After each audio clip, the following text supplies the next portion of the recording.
Hello and welcome to another short video on how I like to play Dungeons and Dragons. And in this one I'm going to do one more video on the Githyanki. And in this video I want to talk about the Githyanki allies and adversaries.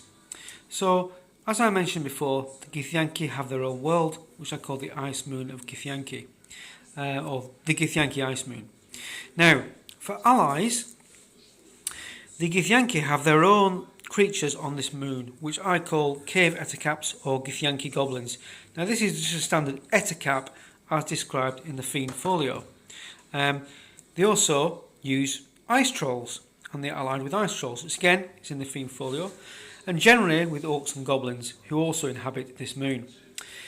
The Githyanki sometimes use the undead, particularly if they fashion rings of undead control, and in particular ghouls.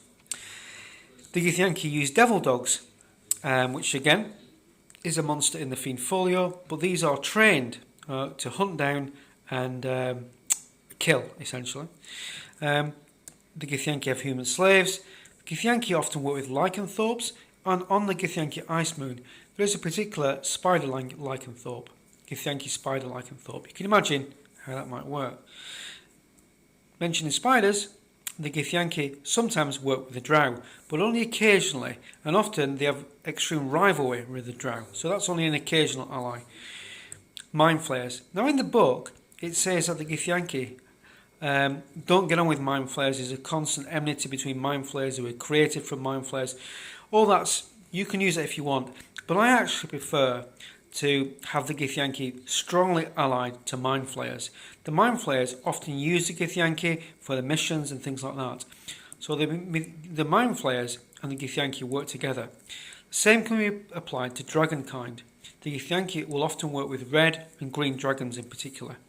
And often you'll find Githyanki setting about missions from the mind flayers or the dragonkind. But quickly, what about the adversaries? Well, the Slard, in my world, is a very, very strong adversary of the Githyanki. However, the Ice Moon of Githyanki is too cold for Slard to operate, so the Githyanki have an advantage.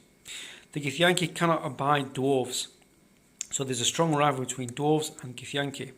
And of course, various high-level human fighters and wizards who've done the Githyanki wrong. And in particular, the Githyanki despise thieves. Mainly because the Githyanki have lots of gems and treasure, and they are victim to thieves. So all thieves will be executed, and they particularly do not like high-level or master thieves, and they're often sought after with bounties placed on their heads. So briefly, that's